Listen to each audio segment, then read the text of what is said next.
أعوذ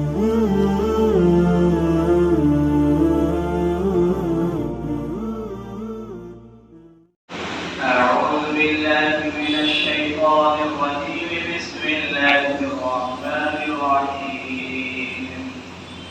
وما أرسلنا في قرية من نبي إلا أخذنا أهلها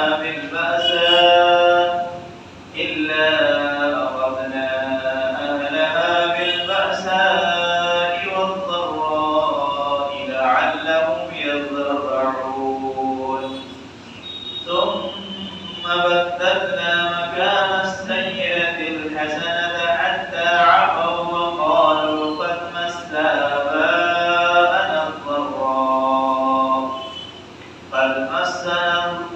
مس آباءنا الضراء والسراء فأخذناهم بغتة وهم لا يشعرون. اللہ تعالی نے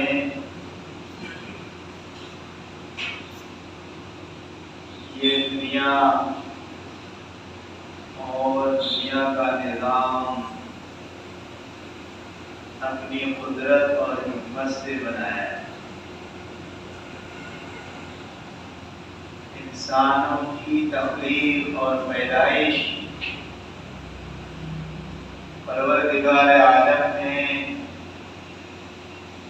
اپنی عبادت اور اپنی پرستش کے لیے کیا ہے.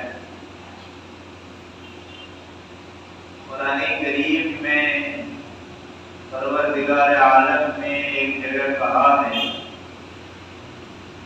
وَمَا خَلَقْتُ الْجِنَّ وَالْإِنسَ إِلَّا لِيَعْبُدُونَ. ہم نے انسان اور جنات کو اپنی عبادت کے لیے بنایا. اللہ تعالی نے پیدائش سے پہلے قیامت تک آنے والی نسلوں کی عہد لیا تھا کہ تم دنیا میں جانے کے بعد کس کی پرستش کرو گے, کس کو رب مانو. بندوں نے سب مل کر کے عرض کیا تھا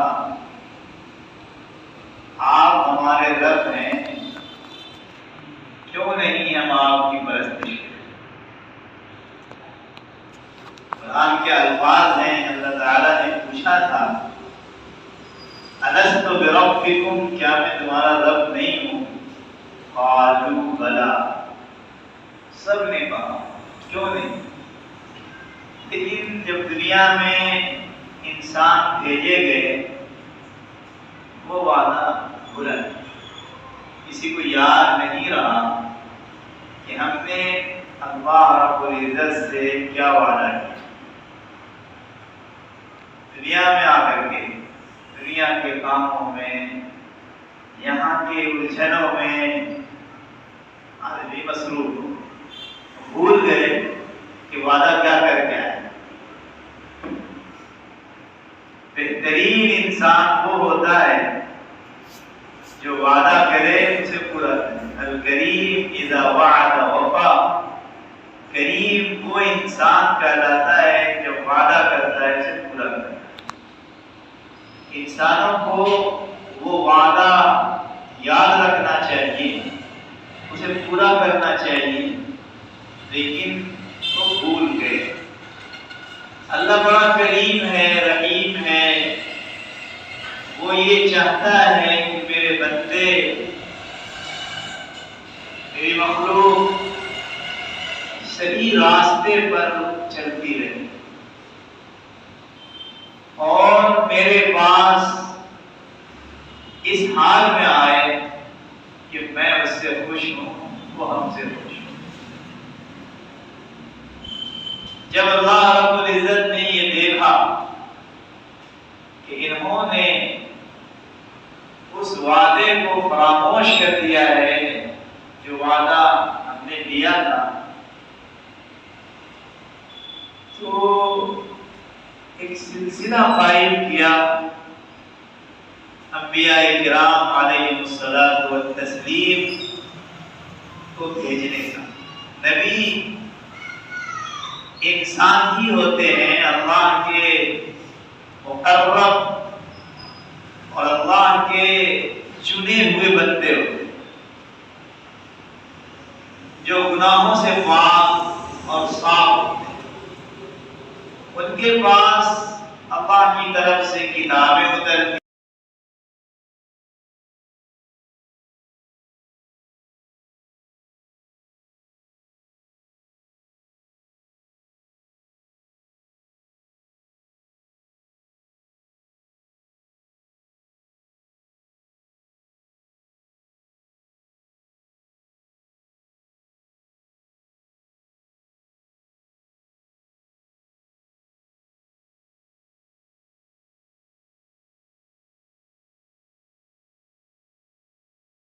نے ان سے ازل میں لیا۔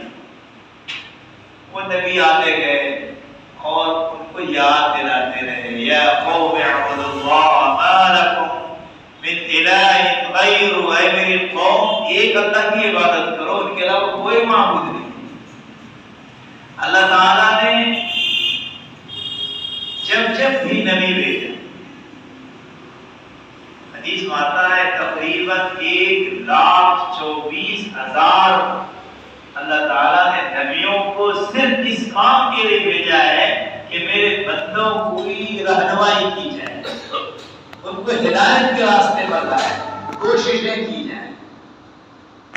انسان کا کام تو کوشش کرنا ہے، نبی کا کام اللہ کے پیغام کو بندوں تک پہنچا دینا ہے۔ ماننا نہ ماننا یہ ان کا کام ہے، اور منوانا یہ اللہ کا کام ہے۔ نبی ہو انسان ہو، ان کا کام منوانا نہیں۔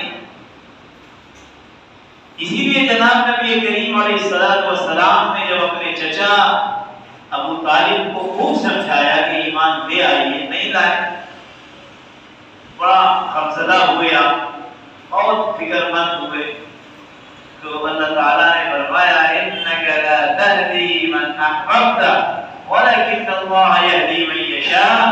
اے محمد، آپ کو غم کھانے کی ضرورت نہیں ہے، آپ جسے چاہیں ہدایت دے دیں وہ نہیں ہو سکتا۔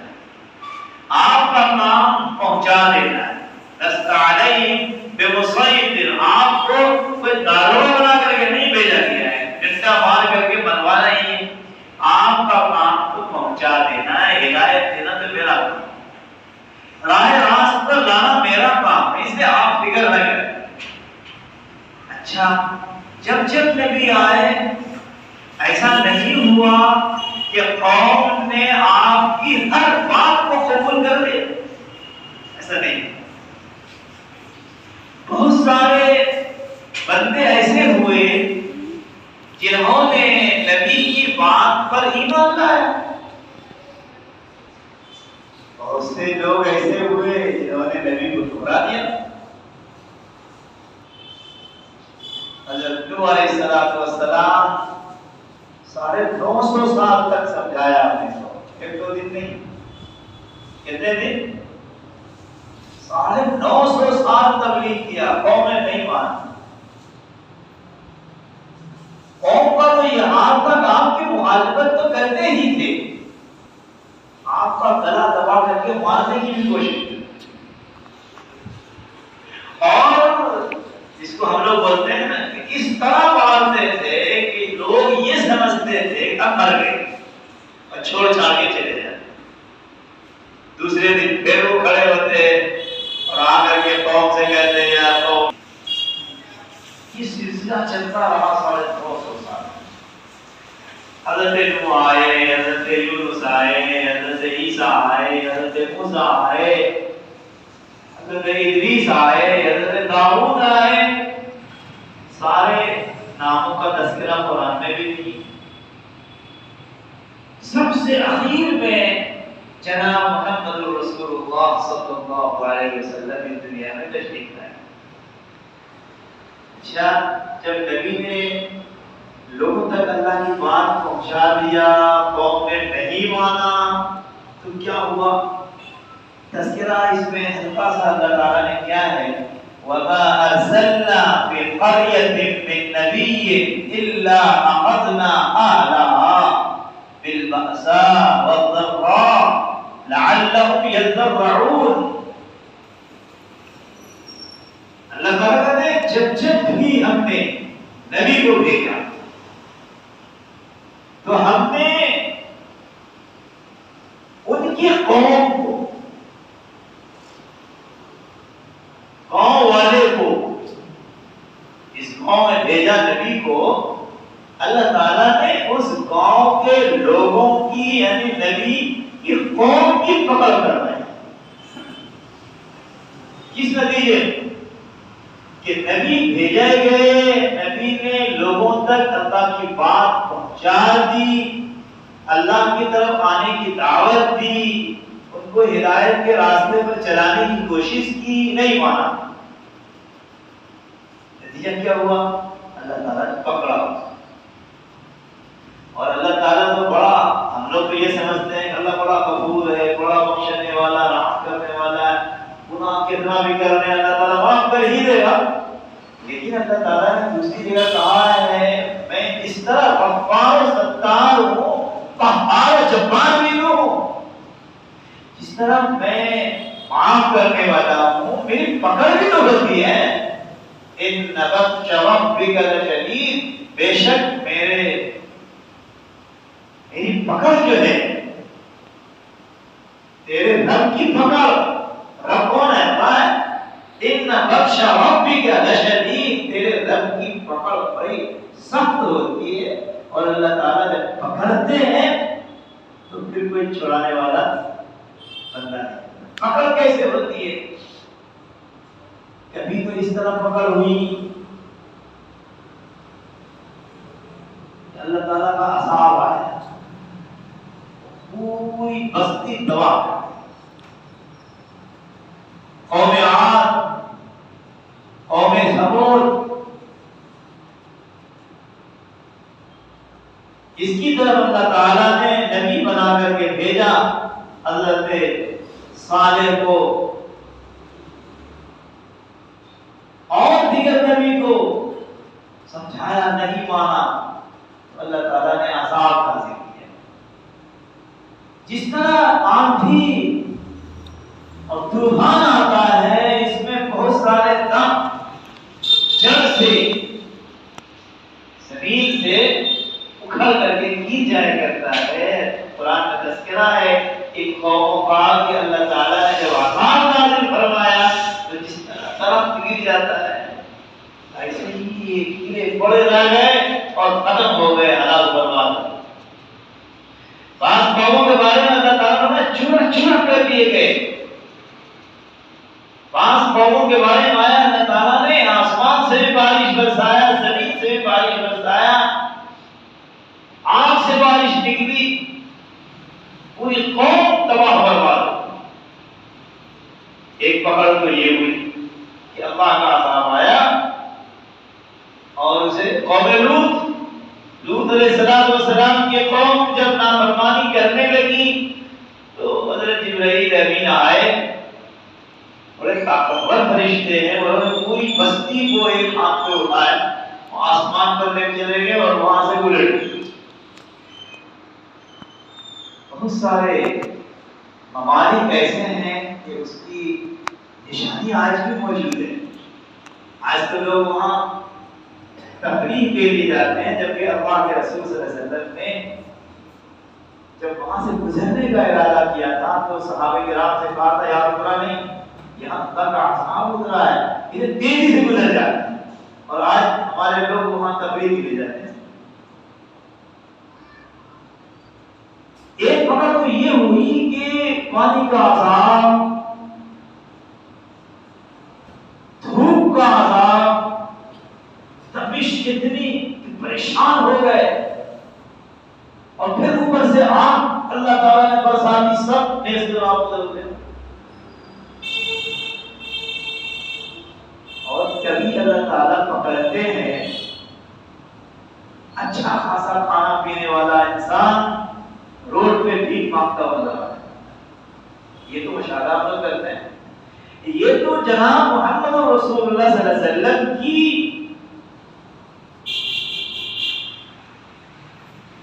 دعا اور آپ کا صدقہ جبیل ہے کہ محمد صلی اللہ علیہ وسلم کی امت پر ایسا عذاب جو بیک وقت آئے اور پوری بستی کے بستی ہلاک ہو جائے، ایسا نہیں ہوا ہے کہ ہوا یہ رسول اللہ صلی اللہ علیہ وسلم کی برکت ہے، ورنہ پچھلی قوم تو بالکل تباہ کر دی گئی۔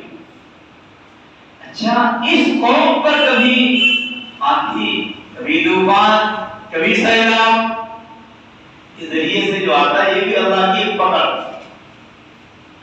اور اس آیت میں اللہ تعالیٰ نے دو چیزوں کا تذکرہ فرمایا، کہتے نہیں بھیجا ہم نے کسی قوم میں نبی کو مگر پکڑا ہم نے اس قوم والے، پکڑ تو مخالفت ہی پر ہوتی ہے، کس طرح پکڑا؟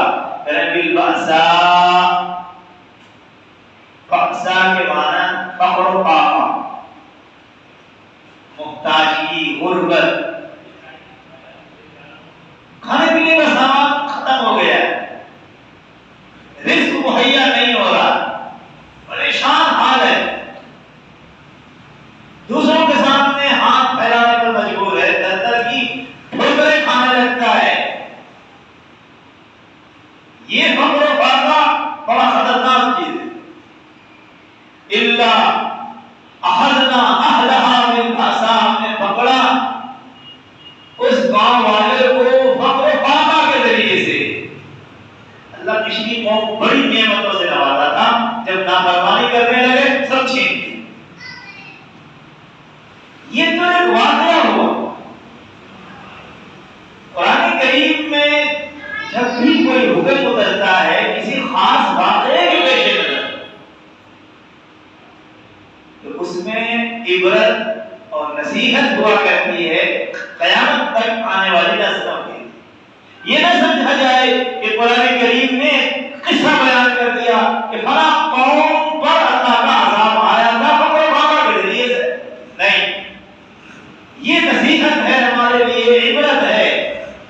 اللہ تعالیٰ یہ بتلانا چاہتے ہیں کہ جس طریقے سے پچھلی قوم نے اپنے نبی اور اپنے خدا کی مخالفت کیا، اللہ نے اس کی پکڑ فرمائی، اور پکڑ کیسے فرمائی؟ تو اس کو محتاج بنا۔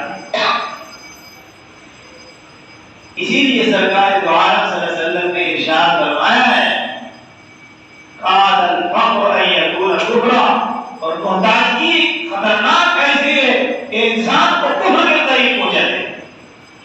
ایسا ہو رہا ہے، آپ اخباروں میں پڑھتے ہو کہ بڑا جگہ بھوک اور پیاس کی شدت کی بنیاد پر، فقر و فاقہ کی بنیاد پر، محتاجی کی بنیاد پر فلاں گھرانے نے ارتداد قبول کر لیا، اسلام کو چھوڑ دیا۔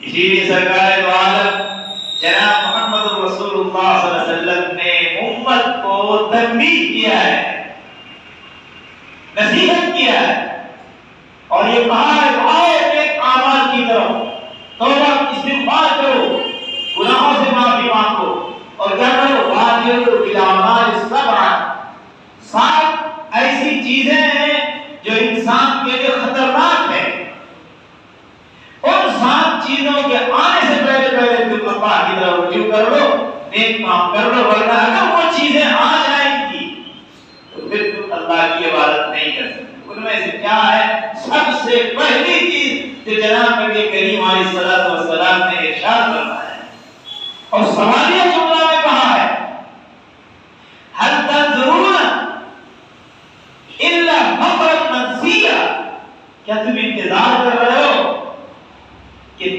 تمہارے پاس ایسی محتاجی، ایسا فقر آ جائے جو ساری چیزوں کو بھلا دے؟ آدمی جب محتاج ہو جاتا ہے سب کچھ بھول جاتا ہے، دماغ کام نہیں کرتا، وہ اللہ کی عبادت کو چھوڑ دیتا ہے۔ اللہ تعالیٰ کے رسول کہتے ہیں کیا تم انتظار کر رہے ہو ایسی فقر و فاقہ اور محتاجی کا جو انسان کو ساری چیزوں سے بے نیاز کر دے، بلا دے۔ اللہ کے بندو، ایسی محتاجگی کے آنے سے پہلے بادروا بالاعمال، نیک اعمال کی طرف سبقت کر لو، ورنہ جب تم گناہوں میں ڈوب جاؤ گے، اللہ کی عبادت چھوڑ دو گے، تو اللہ تعالیٰ پکڑ فرمائیں گے۔ کیسی پکڑ؟ بالباسا، بھوک کے ذریعے سے، فقر و فاقہ کے ذریعے سے، محتاجی کے ذریعے سے، مال کو ختم کرنے کے ذریعے۔ ہم اور آپ اس کی طرف توجہ نہیں دیتے۔ بہت سے بندے ایسے ہیں جو دوڑتے رہتے ہیں، مولانا صاحب تعویذ دے دیجیے، ہماری تندرستی دور ہو جائے۔ اور آج کل تو واٹس ایپ اور فیس بک کا زمانہ ہے، اس میں یہ آیت پڑھیے اور رات کا معاملہ ہو جائے گا، اور بہت سارے لوگ چکر میں پڑے ہوئے۔ ایسا نہیں ہوتا ہے۔ ایک آیت پڑھیے اور رات کا معاملہ ہو جائے گا۔ اللہ کا ایک نظام ہے۔ اللہ تعالیٰ نے دنیا کو دارالاسباب بنایا ہے۔ اللہ تعالیٰ نے محنت کرنے کے لیے کہا ہے۔ جو انسان محنت کرے گا، جدوجہد کرے گا، کوشش کرے گا، اسے ملے گا، لیکن اتنا ہی ملے گا جتنا اس کے حق میں ہو۔ ایسا نہیں ہے کہ آپ کو محنت کریں اور دل و دماغ میں یہ ہو کہ کوئی ہمیں حاصل ہو جائے۔ اگر اللہ تعالیٰ کے یہاں ہے لکھا ہوا تو مل جائے، اور نہیں لکھا ہوا ہے تو اللہ کوشش کرتے نہیں، اتنا نہیں، لیکن ہاں اتنا ملے گا جتنا اللہ نے لکھ دیا ہے۔ ملنے کے بعد ساری چیزوں کا چھین لیا جانا، اس کا مطلب یہ ہے کہ اللہ تعالیٰ کی ناراضگی ہوتی ہے۔ اور یہ پکڑ اللہ تعالیٰ نے فرما دیا ہے کہ یہ ساری نعمتوں کو چھین لیا ہے۔ جب نعمت مل جائے تو کیا کرنا چاہیے؟ اس لیے اللہ تعالیٰ نے کہا ہے کہ جب نعمت ملے تو اللہ کو شکریہ۔ ایک تکلیف تو یہ دی جاتی ہے، پکڑ ہوتی ہے فقر و فاقہ کے ذریعے سے، اور بسا اوقات نافرمانی کی بنیاد پر اللہ تعالیٰ جسمانی تکلیف میں مبتلا کرے۔ نہیں بھیجا ہم نے گاؤں میں کسی نبی کو مگر ہم نے پکڑا اس گاؤں کے لوگوں کو کس طریقے سے؟ بالباسا، فقر و فاقہ کے ذریعے سے، والضراء، ضراء کہتے ہیں جسمانی تکلیف، بدن میں درد ہو رہا ہے، بدن میں زخم نکل رہا ہے، طرح طرح کی مصیبتیں نازل ہو رہی ہیں سب کے اوپر، یہ بھی اللہ کی طرف سے پکڑ ہے۔ اور جس کو کچھ سوجھ بوجھ ہوتا ہے، شعور ہوتا ہے، وہ سب قوم نے مخالفت کیا تو اللہ نے پکڑ فرمائی۔ اچھا، یہ پکڑنا اللہ تعالیٰ دشمنی کی بنیاد پر نہیں کرتے۔ اللہ کو کسی سے دشمنی نہیں ہے، وہ تو اللہ کے بندے ہیں، اللہ کی مخلوق ہے۔ اللہ تعالیٰ کہتے ہیں میں نے اس لیے پکڑا ان کو لعلہم یذرعون، تاکہ اللہ کی طرف رجوع کرے، گر گرائے۔ اور جب بندہ اللہ کی طرف رجوع کرتا ہے، گر گراتا ہے، روتا ہے، مانگتا ہے، تو اللہ کو رحم آ جاتا ہے، اور پھر پروردگار عالم حالات کو بدل دیتے ہیں۔ کیا کہتے ہیں؟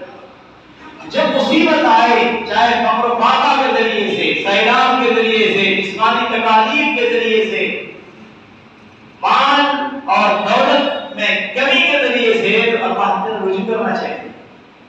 کیا کرنا چاہیے؟ اچھا، اللہ تعالیٰ کہتے ہیں کہ ہم نے پکڑا اس قوم کو، رویا دھویا، پھر ہمیں حالات بدل دیے۔ کیا کر دیا؟ اور اگر اللہ کی طرف سے نعمت مل جاتی ہے تو اللہ کا شکریہ ادا کریں۔ اللہ تعالیٰ ہم سب کو توفیق عطا فرمائے، ورنہ ہمارا حال یہ ہے کہ مال آیا تو بھی ہم بھول جاتے ہیں۔ اللہ کے رسول نے دوسری بات یہ بھی کہا ہے، ہل تنظرون، کیا تم انتظار کر رہے ہو ایسی مالداری کا جو انسان کو سرکشی پر ابھار دے؟ هل تنظرون الا الى غنى، کیا تم انتظار کر رہے ہو ایسی مالداری کا جو انسان کو نافرمان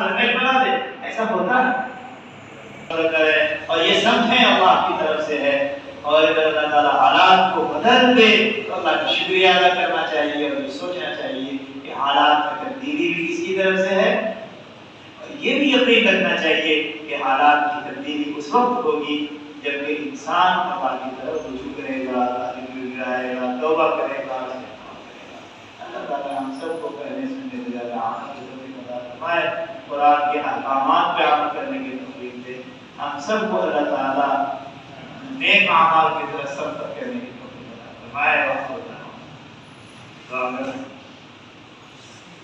اللهم صل على سيدنا ومولانا محمد وعلى آله وصحبه كما تحب